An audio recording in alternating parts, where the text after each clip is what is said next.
Now in dog training, there's a huge difference between commands and boundaries and limits. Typically when we talk about commands, we are talking about trying to get our dogs to do one specific behavior. So this is the difference between telling my dog to sit and stay or teaching my dog they're not allowed to jump. Now the difference between boundaries and limits are very simple. Boundaries are gonna be lines that should never be crossed. Limits, on the other hand, are gonna be behaviors that we usually do allow. We just need to have the ability to slow them down or stop them from happening. In this upcoming video, I'm gonna coach you through how to establish very healthy boundaries and limits within the home with my new foster dog, Lambo. What's up guys, it's Brent and welcome to my home. So this is gonna be cool because you guys actually get to see the process of setting boundaries and limits with your dogs. So I'm gonna introduce you to the pack real quick. Check it out. This is my boy Dynamite. He is a 7-year-old Doberman. This is my 1.5-year-old Husky named Rocket. This is Grandpa, if you want to check him out real quick. He is a 9-year-old Great Pyrenees. And this is my foster.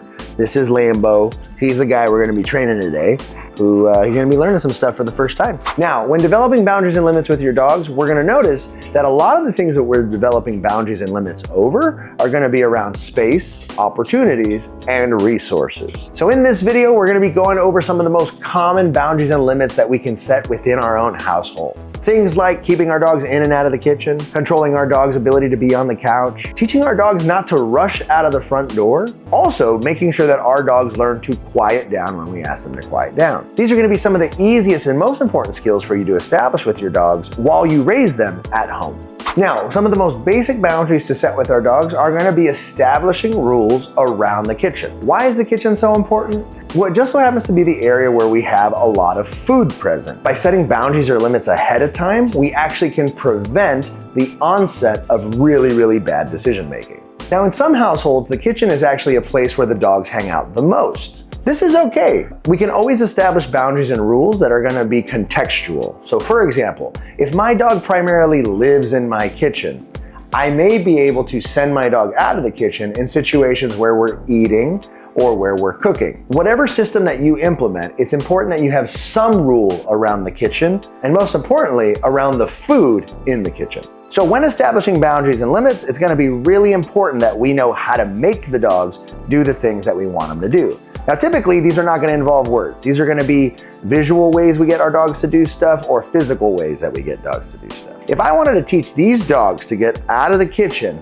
the first thing I'm gonna do is I'm gonna use what's called spatial pressure to get our dogs out of the kitchen. So for example, Dynamite's laying down right here, he's by the fridge, and I want him to go that way. I'm gonna use my spatial pressure by stepping into them, go, and shooing them away past the line where I want them to be. They used to call this shooing the dog out of the kitchen because back in the day, people would shoo their dog with their feet to get them out of the kitchen. Sometimes these dogs are allowed in the kitchen because I might go into their treat cupboard and I might give them some cookies. But one of the exercises we want to establish is sometimes letting our dogs come in the kitchen just so that we have the opportunity of sending them out of the kitchen. So even though I have this bag of treats, let's practice sending them out of the kitchen.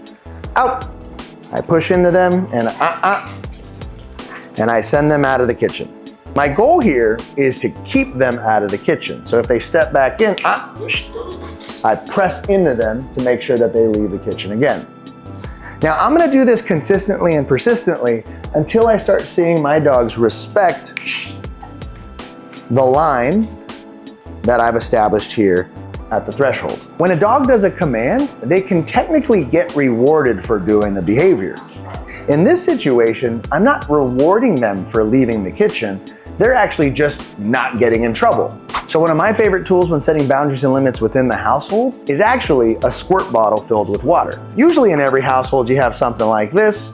It's a bottle of water, and it needs to have a squirt setting, not a mist setting. Now, this is a really effective way for us to follow through if for any reason our dogs feel like it's worth testing the boundary that we're establishing. A squirt bottle can be really useful when establishing boundaries, for example, in the kitchen.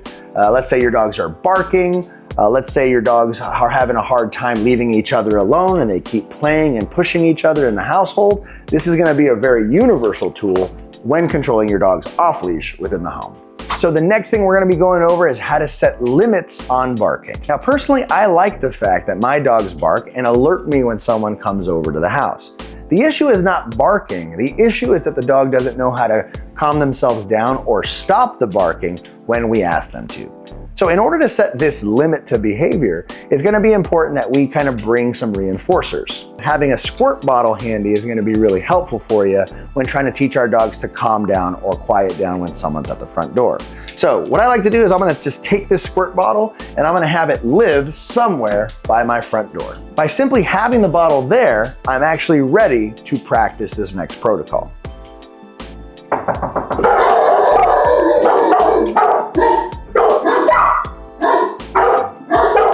When our dogs are barking at the front door, there's kind of a order of operations that we need to follow. Number one, we need to cue the dog that we would like them to stop. So saying something like quiet, or my personal favorite is the universal sound for shut up, which is shh. Second, we have to now follow through and insist that they quiet down. So following through might look like this. I get in front of my dogs and I confront them, just in case I haven't snapped them out of the obsession to bark at the person outside. The third thing, we have to be willing to follow through so that we can snap our dogs out of this tantrum of bark, bark, bark, bark, bark, because your dog is motivated to bark until that thing goes away. So this might mean that I need to grab my squirt bottle, face my dog's head on, and actually use that spatial pressure we learned in the kitchen and create space and squirt simultaneously. Again, the goal here is not to tell my dogs that I hate them barking. The goal is that once I say you're done, you need to stop, or else maybe you might get squirt in the face with a squirt bottle. Now, it's not weird for your dogs to ignore you and continue to bark because your dog is fixated on making that thing outside go away. And they will keep barking until that thing goes away in their mind. So the first couple rounds, you're definitely gonna have to intervene a few times before the dogs start understanding that the sound shh is the precursor to mom or dad making me stop barking.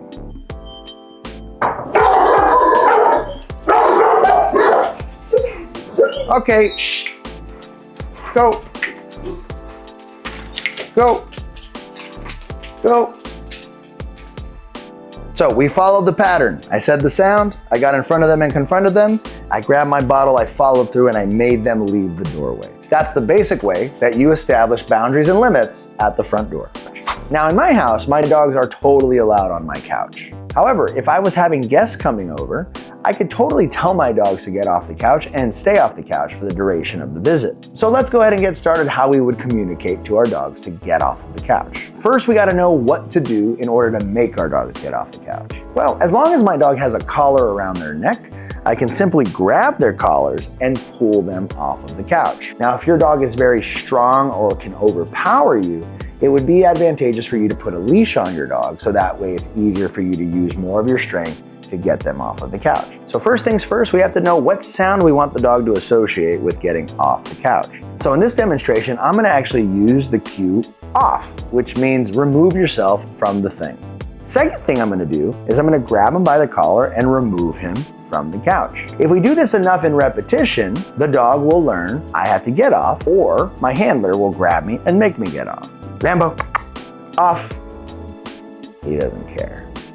So I grab him and I move him off the couch. Here's round two. Lambo, Lambo, off. Grab his collar and remove him from the couch.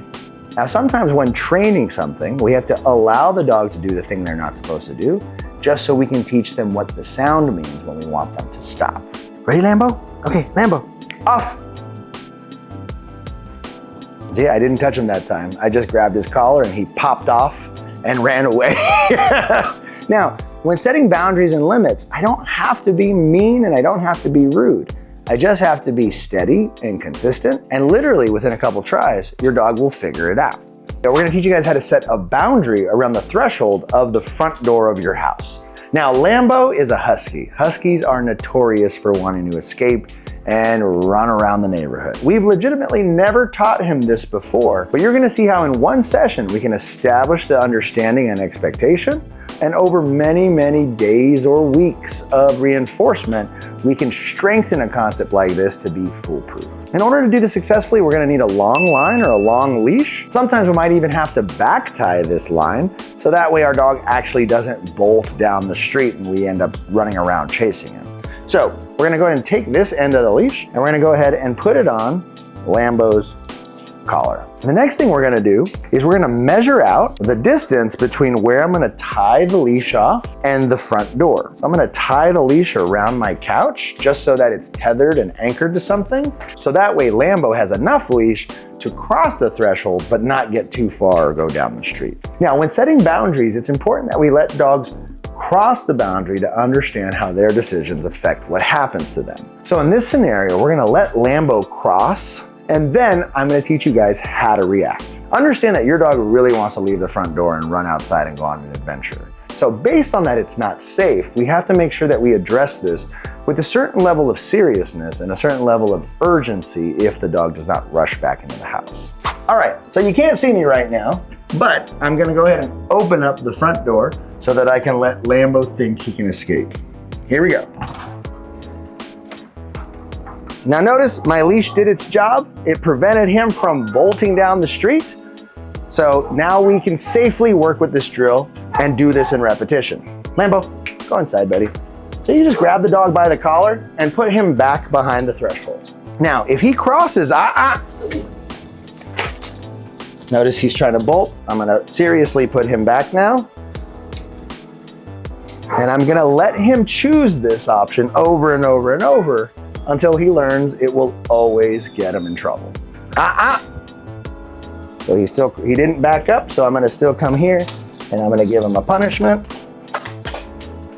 Again, we have to deal with it seriously because this is a very serious boundary that we're trying to establish. Always remember, in situations like this, there are no rewards. It's about establishing in the dog's mind that this is an unacceptable choice to make. So I want him to wait at that front door, and I want him to kind of test his own limits, and I want to be able to freely trust that he knows what the right decision is.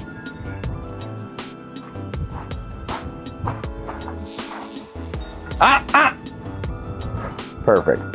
Now notice the leash is loose, it's not holding him back. If he did cross the line, when I gave him a verbal warning, he would back up in the proper position, which tells me he knows exactly where the line is. Make sure that when you're establishing these things, that not only are you doing them in repetition, but make sure that those repetitions are safe, because nothing will ruin a training protocol more than failure to prepare.